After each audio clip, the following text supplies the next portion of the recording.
Hello everyone, welcome to our daily 20 dose series. इस series में हम डेली के 20 क्वेश्चन जो कि हमारे साइकोलॉजी से रिलेटेड होते हैं वो करते हैं।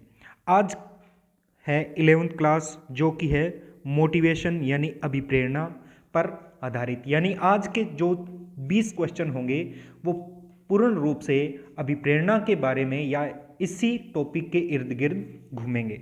सो बिना किसी देरी के शुरू करते हैं। Let's start. First question very important, simple CTET का क्वेश्चन, तो ये तो आपको आता ही होगा। अभिप्रेरणा का अधिगम से वही संबंध है जो साइकिल का चालक से है, भोजन का पानी से है, घोड़े का तालाब से है, धुएं का वायु प्रदूषण से। तो आपको बताना है कि अभिप्रेरणा का अधिगम से जो संबंध है, जो जानते हो आप कि अभिप्रेरणा अधिगम से किस प्रकार संबंधित है, उसी प्रकार कौन सा जो ऑप्शन है वो सही होगा जिसमें संबंध दिया हुआ है। आप इसका जवाब नीचे कमेंट करके दीजिए, क्योंकि ये क्वेश्चन सीटेट का है, सीटेट का है और इतना इजी क्वेश्चन जिसका जवाब तो आपको आता ही होगा। अगर नहीं आता, आप सीटेट की तैयारी कर रहे हैं और आपको नहीं आता, तो आप कमेंट में लिखिए कि इसका जवाब क्या होगा, जिसके जवाब में आपके इसका आंसर मिल जाएगा और उसको एक्सप्लेन करूंगा कि इसका जवाब ये कैसे हुआ। तो इस क्वेश्चन को छोड़कर बाकी सभी क्वेश्चन के जवाब मैं दूंगा। नेक्स्ट क्वेश्चन, कौन सा अभिप्रेरणा का घटक नहीं है, यानी अभिप्रेरणा का एलिमेंट कौन सा नहीं है? आवश्यकता, चालक, स्मृति, प्रोत्साहन। तो इनमें से हमने एलिमेंट पढ़े थे, कौन कौन से एलिमेंट थे? नीड्स यानी आवश्यकता। दूसरा कौन सा एलिमेंट था? ड्राइव यानी चालक या फिर इसको उद्दीपन भी कहा था। तीसरा क्या था? इंसेंटिव यानी प्रोत्साहन। तो हमने स्मृति है इसको नहीं पढ़ा, लेकिन कहीं कहीं पे एक और एलिमेंट है जो मिल जाता है, वो कौन सा था? मोटिव। तो ये भी ध्यान रखना, मोटिव को भी हम, प्रेरक को भी हम अभिप्रेरणा का घटक मानते हैं। नेक्स्ट क्वेश्चन, अभिप्रेरित व्यवहार की क्या विशेषता होती है? लक्ष्य निर्देशित, समायोजित, आवश्यकता पूर्ति या फिर ये सभी? हाँ जी, अभिप्रेरित व्यवहार होता है वो लक्ष्य निर्देशित होता है, समायोजित होता है और आवश्यकता की पूर्ति करने वाला होता है। तो ये सभी इसके आंसर हुए। नेक्स्ट क्वेश्चन, सीखने के लिए आंकलन। अब बताइए कौन सा ऑप्शन, यानी सीखने के लिए आंकलन है उससे क्या होता है? ये विशिष्ट होता है और अपने आप में की गई आंकलन गतिविधि है, कि ये आंकलन गतिविधि है और विशिष्ट होता है। हाँ जी, ये ठीक है। अभिप्रेरणा को बढ़ावा देता है, ठीक है। अलग करने और रैंक देने के प्रयोजन से नहीं, रैंकिंग नहीं करनी है बच्चों की। ग्रेड्स को पूरी तरह से महत्व देने पर, ग्रेड्स पे पूरी तरह से महत्व नहीं दिया जाता। अब इसमें सबसे ज़्यादा ऑप्शन सही कौन सा है कि ये अभिप्रेरणा को बढ़ावा देने के लिए होता है, यानी बढ़ावा देता है। सीखने के लिए आंकलन क्या करता है? वो बढ़ावा देता है अभिप्रेरणा को, ताकि आप और अधिक सीख सके। अधिगम के लिए ये अभिप्रेरणा को बढ़ावा देता है। नेक्स्ट क्वेश्चन, अभिप्रेरणा के संदर्भ में जो भूख है वो क्या है? भूख या फिर यहाँ पे भूख की जगह प्यास भी लिखा हुआ आ सकता है कि अभिप्रेरणा के संबंध में प्यास क्या है? आवश्यकता, अंतर्नोद, प्रेरणा या फिर उद्देश्य। तो भूख क्या है? तो हमने भूख को क्या पढ़ा था? भूख और प्यास ये सब क्या है? एक ड्राइव है, ड्राइव है। तो ये क्या है? एक ड्राइव है, जिसको हिंदी में चालक भी नाम दिया था या फिर अंतर्नोद भी नाम दिया है। तो ये क्या है? बी, ऑप्शन बी अंतर्नोद है। नेक्स्ट क्वेश्चन, अभिप्रेरणा का मांग सिद्धांत किसने प्रस्तुत किया? Maslow, Adler, Titchener, Watson. हमने मोटिवेशन के इतने सारे जो करीबन 10 के आसपास हमने किए थे, टोटल इसकी थ्योरीज की थी, सिद्धांत किए थे। तो उनमें से जो मांग सिद्धांत है वो किसने दिया था? अगर आपने नहीं देखा है तो आप कंप्लीट साइकोलॉजी की जो हमारी सीरीज़ है, जो हमारी प्लेलिस्ट है, उसमें जाके मोटिवेशन का जो लेक्चर है वो देख सकते हो। तो इसमें मांग सिद्धांत है वो किसने दिया था? तो मांग सिद्धांत का दूसरा नाम जो हम सबसे ज़्यादा प्रचलित है वो है आवश्यकता का सिद्धांत। अब आपको समझ में आ गया होगा कि आवश्यकता का सिद्धांत किसने दिया था, मैस्लो ने थ्योरी बताई थी, जो पदानुक्रम थ्योरी थी वही। आवश्यकता पदानुक्रम या फिर आत्म सिद्धिकरण, अनेक नाम थे इनके। आत्म बल का भी सिद्धांत था ये। नेक्स्ट क्वेश्चन 7 नंबर, कक्षा में अभिप्रेरणात्मक सिद्धांतों का प्रयोग किया जा सकता है, यानी अभिप्रेरणा से संबंधित जो सिद्धांत है उसका प्रयोग करके क्या कर सकते हैं। उपलब्धि अभिप्रेरणा में वृद्धि हेतु किया जाता है, स्पर्धा टालने हेतु किया जाता है, तनाव को कम करने हेतु, या फिर ये सभी। तो कक्षा के अंतर्गत किस लिए किया जाता है, तनाव को कम करने के लिए, स्पर्धा टालने के लिए, उपलब्धि प्रेरणा में वृद्धि हेतु, या फिर ये सभी। आप सभी का आंसर ज़्यादातर क्या होगा, जहां भी उपरोक्त सभी दिखा वहीं पर टिक कर दो। तो ऐसा नहीं होता, यहां पर आंसर है उपलब्धि अभिप्रेरणा में वृद्धि हेतु। कक्षा में अभिप्रेरणात्मक सिद्धांतों का प्रयोग करने का एक ही उद्देश्य है, ताकि बच्चे की जो उपलब्धि अभिप्रेरणा है उसमें वृद्धि की जा सके और वो कठिन से कठिन कार्यों को आसानी से कर सके। तो इसका आंसर क्या हुआ, ए, उपलब्धि अभिप्रेरणा। नेक्स्ट है अभिप्रेरणा से संबंधित क्रम, यानी जो अभिप्रेरणा का चक्र पढ़ा था हमने, उससे संबंधित क्रम कौन सा है। हमने पहले पढ़ी थी आवश्यकता, आवश्यकता, उसके बाद में क्या आता है ड्राइव, नीड के बाद में ड्राइव यानी प्रणोद या चालक, उसके बाद में आता है इंसेंटिव। तो ये मुख्य 3 जो एलिमेंट थे अभिप्रेरणा चक्र में थे, और इसका जो ऑप्शन सी से पूर्णतः मैच कर रहा है। नेक्स्ट क्वेश्चन देखते हैं, अभिप्रेरणा का प्रश्न क्यों का प्रश्न है, यानी अभिप्रेरणा का प्रश्न है वो बताता है कि आपको ये कार्य क्यों करना है। तो ये कथन किसका है कि अभिप्रेरणा का प्रश्न क्यों का प्रश्न है, हिलगोर्ड का, वुडवर्थ का, क्रेच एंड क्रेसफील्ड का, या फिर स्किनर का। अगर आपको नहीं पता तो बता दूं कि ये कथन किसका है, क्रेच एंड क्रेसफील्ड का है। ध्यान रखिए, memory tips MTR। Next question, निम्न में से उपलब्धि अभिप्रेरणा पर किन लोगों ने काम किया, यानी उपलब्धि अभिप्रेरणा के बारे में जो अध्ययन किया, जो आगे शोध किया, वो किन लोगों ने किया। फ्राइड एंड जुंग ने, मैक्लेलैंड एंड एंटिकेंस ने, मैकडूगल एंड मैस्लो ने, मिलर एंड डोलार्ड ने। तो जब हमने अब जो अचीवमेंट मोटिवेशन पढ़ी थी, अचीवमेंट मोटिव पढ़ा था, तब हमने बताया था कि इस पे किसने काम किया था, मैक्लेलैंड एंड एंटिकेंस ने कार्य किया था।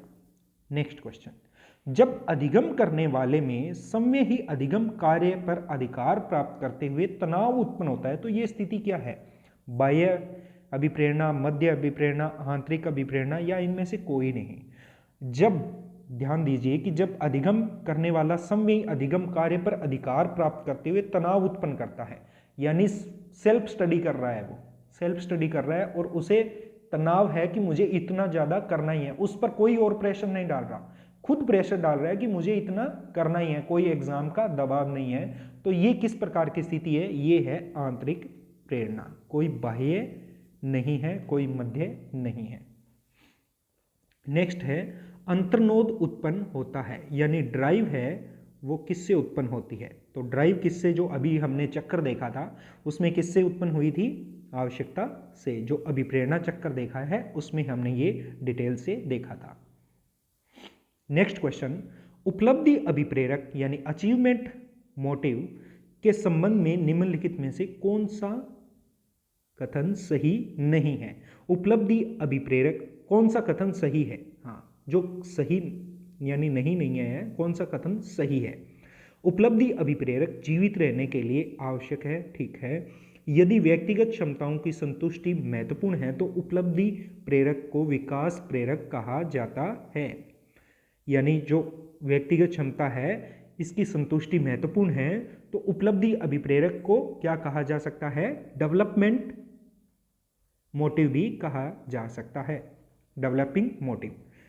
यदि व्यक्तियों के मध्य प्रतियोगिता पर बल दिया जाए, प्रतियोगिता पर बल है तो उपलब्धि अभिप्रेरणा को सामाजिक अभिप्रेरक कहा जाता है। यानी उपयुक्त सभी, तो ये जो सभी हमने पढ़े हैं ऊपर तीनों, ये सभी सही है उपलब्धि अचीवमेंट मोटिव के बारे में। यदि व्यक्तिगत क्षमताओं की बात आए तो इसको डेवलपमेंट के बारे में बोला जाएगा, यानी इसका रिलेशन किससे, डेवलपमेंट से साधा जाएगा। और यदि प्रतियोगिता की बात आए, कंपटीशन की बात में व्यक्तियों के मध्य, तो इसको सामाजिक सोशल जो मोटिव है इससे जोड़ा जाएगा। नेक्स्ट क्वेश्चन, निम्न में से कौन सा कथन अभिप्रेरणा एक प्रक्रिया के रूप में उपयुक्त नहीं है? यानी अभिप्रेरणा को एक प्रोसेस के रूप में माने तो कौन सा कथन है वो उपयुक्त नहीं है, जो गलत है वो। यह व्यक्ति को एक लक्ष्य की ओर लेके जाती है। हाँ जी, मोटिवेशन है वो एक लक्ष्य की ओर लेके जाती है, एक प्रोसेस के रूप में देखें तो। यह व्यक्ति की शारीरिक आवश्यकताओं की संतुष्टि करता है। हाँ जी, आवश्यकताओं की संतुष्टि करता है, ये हमने देखा है। और आवश्यकताएं कौन कौन सी होती है, जो मैस्लो ने बताया था। यह मनोवैज्ञानिक आकांक्षाओं को प्राप्त करने, हाँ जी, आकांक्षा यानी आवश्यकता, मनोवैज्ञानिक जो आवश्यकता है उनको भी प्राप्त करने में सहायता प्रदान करता है। यह व्यक्ति को अप्रिय स्थिति से दूर रखता है। ये व्यक्ति को अप्रिय स्थिति से दूर रखता है, इससे नहीं जोड़ते, बल्कि हम इससे जोड़ते हैं कि यह व्यक्ति को अपने जो प्रिय स्थिति है उससे जोड़कर रखता है। ये कथन सही है, ना कि अप्रिय स्थिति से दूर रखने के लिए वो मोटिवेट रहेगा कि मुझे इसके पास नहीं जाना इसलिए मैं मोटिवेट हूं, तो ये कथन गलत हुआ। नेक्स्ट क्वेश्चन देखते हैं 15। अधिगम के प्रक्रम में अभिप्रेरणा क्या है?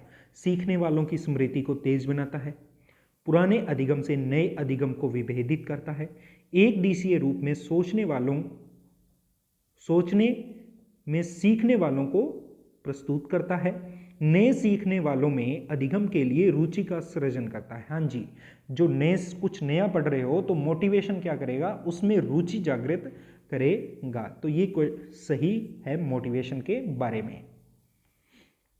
आप अपनी कक्षा में किसी बालक को पढ़ाने हेतु उसे प्रेरित करने का कौन सा तरीका उपयुक्त मानते हैं? यानी कौन सा तरीका है जो उपयुक्त है किसी बालक को मोटिवेट करने का?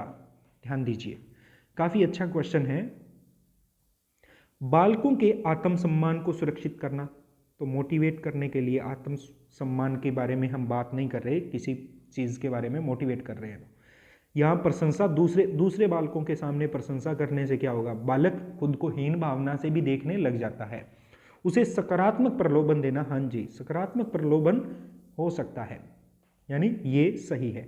बालकों के प्रेरकों को मार्गंतीकरण करना, यानी प्रेरकों में मार्गंतीकरण करना कि कौन सा बालक क्या है, कि किस में अच्छा है, उसके आधार पर उसे एक सही रास्ता दिखाना, मार्गंतीकरण करना। मार्गंतीकरण हमने पढ़ा था, जैसे बालक कोई ज़्यादा लड़ाई के अंतर्गत रुचि ले रहा है तो उसे मुक्केबाजी में लगा दो, तो ये हमने पढ़ा था जब हमने संवेगों के बारे में पढ़ा था। तो उसके संवेग का मार्गंतीकरण करना, प्रेरक का मार्गंतीकरण करना, तो ये क्या है, बालक को पढ़ाने का सही तरीका हो सकता है कि उसकी किस में रुचि है उसके बारे में उसे लगा दो। तो ऑप्शन डी है वो सही है, इसके बजाय कि सकारात्मक प्रलोभन। सकारात्मक प्रलोभन देना अच्छी बात है, यानी इंसेंटिव देने जैसा है ये। नेक्स्ट क्वेश्चन, सीखने में प्रेरणा का स्थान अत्यंत महत्वपूर्ण है क्योंकि इसमें बालकों में व्यक्तिगत विभिन्नताओं में कमी आती है, शारीरिक विकास होता है, अनुशासन की भावना का विकास होता है, सामाजिक गुण सीमित रहते हैं। सामाजिक गुण के बारे में नहीं है। प्रेरणा का स्थान क्यों महत्वपूर्ण है? क्योंकि सीखने में वो अनुशासन की भावना का विकास होता है। कक्ष में विकास हो रहा है अनुशासन में, तभी मोटिवेट रहेगा, तो अपने आप वो अनुशासित रहेगा, यानी कि वो एक गोल ओरिएंटेड रहेगा कि मुझे ये करना है, वो अपने लक्ष्य के लिए अनुशासित है। तो अनुशासन की भावना का विकास हो रहा है, इसीलिए प्रेरणा है वो इंपॉर्टेंट है। नेक्स्ट क्वेश्चन, शक्ति प्रेरणा अभिप्रेरणा का मापन प्राथमिकता किया गया है। अब इस क्वेश्चन का आंसर देखिए, EPPS द्वारा, TAT द्वारा, 16PF द्वारा, EPQ द्वारा।